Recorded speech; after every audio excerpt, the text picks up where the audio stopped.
अस्सलाम वालेकुम। मेरा नाम मोहम्मद आतिफ़ है और सी प्लस पर प्रोग्रामिंग वीडियो सीरीज़ में ये एक नया लेक्चर है।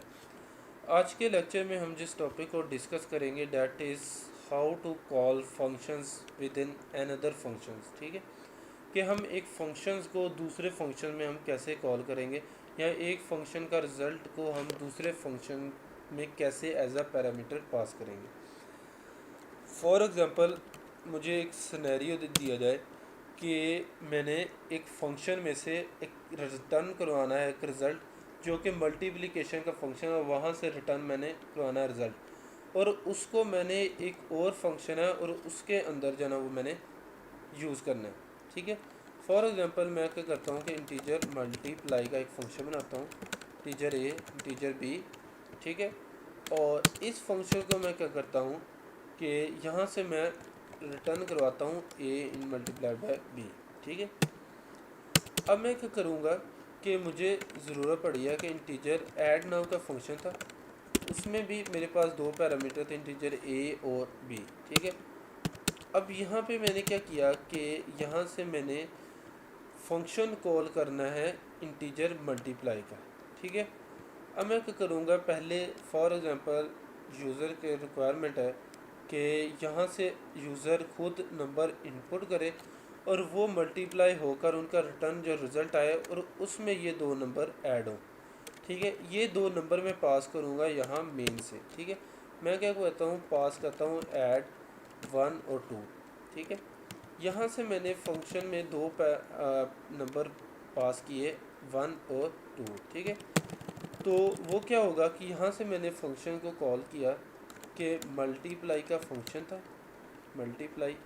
ठीक है, और यहाँ से मैंने ए और उसको बी मैंने पास कर दिया। ठीक है, अब यहाँ से मैंने जब मल्टीप्लाई का फंक्शन कॉल किया तो यहाँ से ए और बी, ए में 1 पड़ा हुआ था, यहाँ से बी में 2 पड़ा हुआ था, तो ए और बी इस फंक्शन को गए, ये फंक्शन कॉल हुआ और यहाँ से 1 क्रॉस 2 रिटर्न हुआ, हमारे पास रिटर्न मल्टीप्लाई होगा जो कि था 2। अब मल्टीप्लाई के अंदर हमारे पास 2 रिटर्न होकर आ जाएगा। ठीक है, अब मैं क्या करता हूँ कि एक्चुअली मैं ये दो नंबर को ऐड करूँगा। ठीक है, और उन दोनों नंबरों के अंदर भी इस नंबर को मैं फिर दोबारा मल्टीप्लाई कर दूँगा और फिर रिटर्न करवाऊँगा रिज़ल्ट। या कह लें कि मैं इन दो नंबर को, इस रिटर्न रिज़ल्ट को मल्टीप्लाई करा लूँ या डिवाइड करा लूँ, कुछ भी करा लूँ, मैं यहाँ से फिर इन दो नंबर के साथ इसको ऐड करके या मल्टीप्लाई करके रिटर्न करूँगा। तो मैं क्या करूँगा, रिटर्न ए प्लस बी, यहाँ पे प्लस कर लें multiply of A plus B. यहाँ पे ए की वैल्यू है 1, बी की वैल्यू है 2, प्लस ये फंक्शन कॉल होगा तो इस फंक्शन में वैल्यू पास होंगी 1 और 2, और यहाँ से 1 और 2 कैलकुलेट होकर यहाँ पे हमारे पास रिटर्न आएगा 2। तो 1 प्लस 2 हमारे पास 5 सम होगा और 5 यहाँ पे रिटर्न होगा। ठीक है, अब मैं क्या करता हूँ, यहाँ से जस्ट उसको आउटपुट करवा देता हूँ एंड और अब मैं इसको रन करता हूँ। ठीक है, कि 5 जो है वो रिटर्न होकर रिज़ल्ट हमारे पास आ रहा है। ठीक है, तो ये था कि हम किस तरह एक फ़ंक्शन को दूसरे फंक्शन के अंदर कॉल करते हैं। आप यहाँ पे फॉर एग्जांपल इंटीजर सब्ट्रैक्शन का भी फंक्शन बना लें और यहाँ पे ए और इंटीजर बी आप उसमें पास कर लें और यहाँ से आप क्या करें, इंटीजर रिटर्न करवा दें इसका रिज़ल्ट को ए माइनस बी का। ठीक है, अब यहाँ पे ये फंक्शन भी साथ कॉल कर सकते हैं, प्लस सब और उसको ए बी पास कर दें।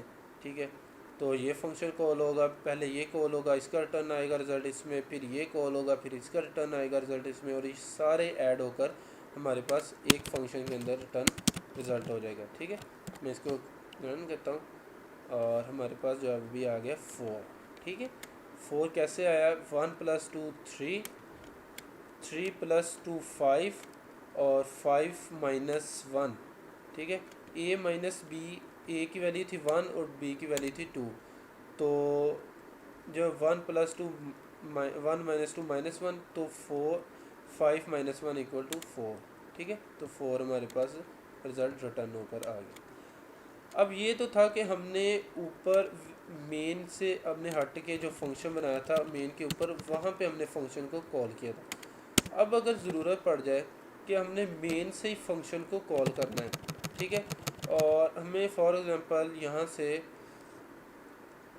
क्या है कि हमने रिटर्न करवाना है रिज़ल्ट कि ऐड एक फंक्शन बनाते हैं हम इंटीजर कैलकुलेट का, ठीक है। कैलकुलेट का मैंने फंक्शन बनाया, और कैलकुलेट का जब फंक्शन बनाया तो उस फंक्शन में मैं चाहता हूँ कि जो ऐड नाम का फंक्शन है उसका रिटर्न भी रिज़ल्ट हो, और सब का और मल्टीप्लाई तीनों फंक्शन का रिज़ल्ट जो है वो इस फंक्शन के अंदर पास हो, ठीक है। तो वो मैं कैसे करूँगा कि वो मैं यहाँ से जस्ट कैलकुलेट का फंक्शन को कॉल करूँगा, और यहाँ से मैं क्या करूँगा कि पहले मैं एक वे दो डमी डेटा ले लेता हूँ, let's suppose a is equal to 1 और integer b is equal to 2, ठीक है।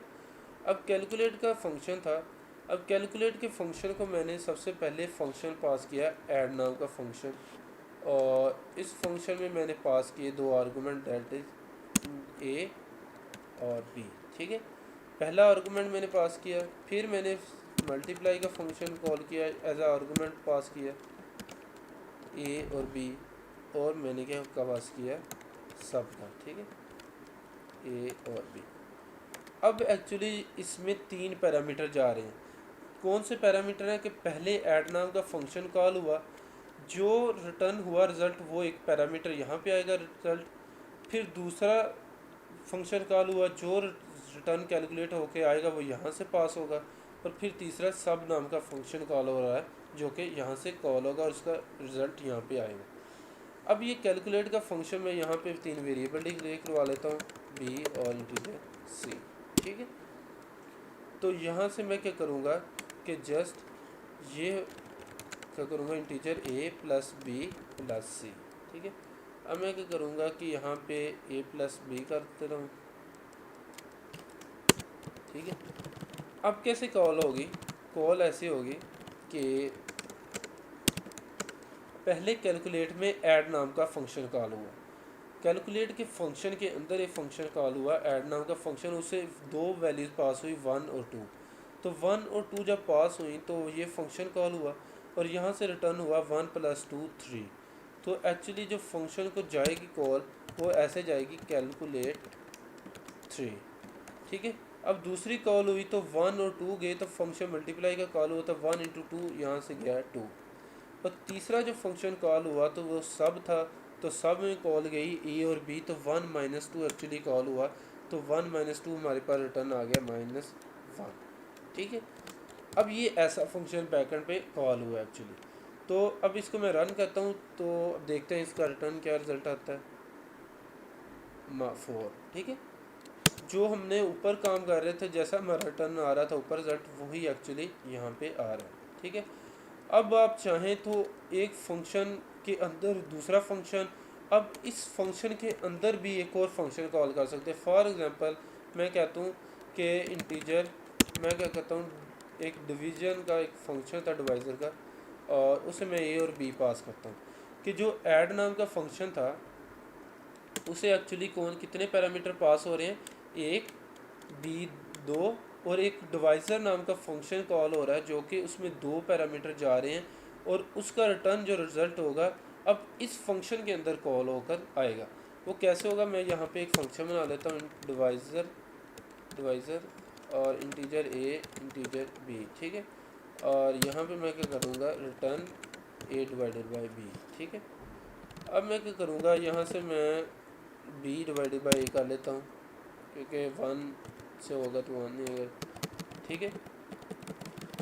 अब एक्चुअली क्या हुआ कि पहले कैलकुलेट का फंक्शन कॉल हुआ, उसके अंदर a पास हुआ 1, b पास हुआ 2, और फिर तीसरा आर्गूमेंट पास हुआ डिवाइज़र a और b। अब जब ये फंक्शन कॉल हुआ तो इसके अंदर ये फंक्शन कॉल हुआ ये वाला फंक्शन कॉल हुआ, यहाँ पे 1 पास हुआ 2 पास हुआ। जब उसने फंक्शन कॉल किया रिटर्न किया रिजल्ट तो b divided by 2 divided by 1, तो एक्चुअली ये रिटर्न हुआ 2, ठीक है। तो उसने यहाँ पे 2 रिटर्न किया। तो एक्चुअली जो कॉल ऐड को अब कॉल जाएगी ना वो ऐसी जाएगी, ऐड को जो कॉल गई 1 के साथ गई, फिर 2 के साथ गई और फिर 2 के साथ गई। ठीक है, अब ये कॉल होगी फंक्शन, अब दोबारा ये कॉल होने के बाद फिर ऐड नाम का फंक्शन कॉल होगा और उसमें ये 3 पैरामीटर जाएंगे 1, 2 और 2। ठीक है, और फिर जो फंक्शन कॉल होगा तो उसमें रिटर्न होगा 2 + 2 4 + 1 5। अब यहाँ पे 5 एक्चुअली पास होगा।